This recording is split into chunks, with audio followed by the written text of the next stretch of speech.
Unique একটা dessert দিয়ে পরিবেশন করতে পারবেন, সবাই খেয়ে আপনার প্রশংসায় পঞ্চমুখ হবে। পাতিলে 1/4 কাপ চিনি, 2 টেবিল চামচ কোকো পাউডার দিয়ে দিচ্ছি, আর 1 চিমটির মতো লবণ দিব। সাথে এখানে 1 কাপ পরিমাণ আগে থেকে জ্বালিয়ে ঠান্ডা করা লিকুইড দুধ দিয়ে দিচ্ছি। চুলাটা অন করার আগেই এগুলো ভালো করে মিশিয়ে নিতে হবে। এরপরে চুলাটা আমি অন করে দিব, মানে ভালোভাবে মিশিয়ে নেওয়ার পরে এখন অনবরত নেড়ে চেড়ে এই ব্যাটারটা আমরা ঘন করে নিব জ্বালিয়ে। বাসায় যদি লিকুইড দুধ না থাকে সেক্ষেত্রে গুঁড়ো দুধ থাকলে গুঁড়ো দুধ এবং পানি মিক্স করে দিতে পারবেন। মিডিয়াম আছে আমি এই লিকুইডটা জ্বালিয়ে একবারে ঘন করে নিচ্ছি। আর কেমন ঘন হবে অবশ্যই আপনার ভিডিওটা দেখলে বুঝতে পারবেন। এই ডেজার্টটা একদমই কম খরচে আর খেতে অসম্ভব মজার। তো এটা কিন্তু অলরেডি ঘন হয়ে গেছে, আর আমি এর থেকে বেশি ঘন করব না, কারণ ঠান্ডা হলে এটা আরো ঘন হয়ে যাবে। ঠান্ডা করে নিব নামিয়ে। এখন আমি এক সাইডে যে কেকের যে ক্রিম কিনতে পাওয়া যায় বাজারে সেটার একটা প্যাকেট নিয়েছি, আর সেখানে তো 2টা করে প্যাকেট থাকে।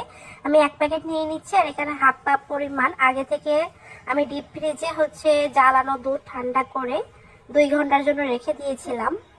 আগে থেকে জ্বালিয়ে ঠান্ডা করা দুধ 1/2 কাপ পরিমাণ ডিপ ফ্রিজে রাখলে দেখবেন যে অনেকটা বরফের মতো হয়ে যাবে, তখন সেটা দিয়েছি। এবং আমি এখানে একটু চকলেট এসেন্স দিয়েছি, দিয়ে এখন বিট করে নিচ্ছি। আর এই কাজটা অবশ্যই ইলেকট্রিক বিটার দিয়ে করতে হবে, হ্যান্ড বিটার দিয়ে করলে কিন্তু হবে না। প্রায় 5 থেকে 7 মিনিট আমি হাই স্পিডে এটা বিট করে নিচ্ছি। আর এই কাজটা আপনারা চাইলে ভিভো ক্রিম দিয়ে করতে পারবেন, এটা দিয়ে করলে টেস্টটা অনেক ভালো আসে। তো বিট করা কিন্তু অলরেডি প্রায় আমার হয়ে গেছে। এই পর্যায়ে আসলে আমরা বিট করা বন্ধ করে দিব, এবং আগে থেকে যেটা আমরা জ্বালিয়ে ঘন করে রেখেছিলাম এটা একবারেই ঠান্ডা হয়ে গেলে তারপরে কিন্তু এই ক্রিমের মাঝে দিয়ে দিতে হবে। দিয়ে এখন আমি আবারও বিট করে নিচ্ছি প্রায় 4 থেকে 5 মিনিটের মতো। ঈদের ডেজার্টের টেবিলে এই ধরনের রেসিপি যদি রাখেন দেখতে মাশাআল্লাহ অনেক সুন্দর লাগবে, আর বাচ্চা থেকে বড় সবাই তো খুবই পছন্দ করবে। ঈদের দিন সবাই চায় যে সস্তার মধ্যে নামি দামি একটু নাস্তা বানাতে। তো এই রেসিপিটা ট্রাই করে দেখতে পারেন, আশা করছি আপনাদের কাছে ভালো লাগবে। বিট করা হয়ে গেছে, এখন আমি একটা পাইপিং ব্যাগের মধ্যে ঢুকিয়ে নিচ্ছি।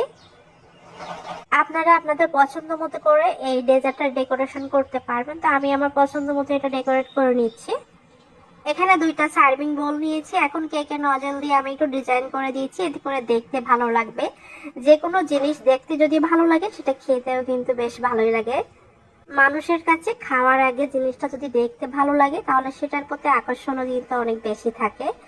তা আমি এই যে একটু চকলেট দিয়ে দিচ্ছি উপর থেকে, এটা আসলে দেখা সৌন্দর্য, আর দিলে তো খেতেও ভালো লাগবে।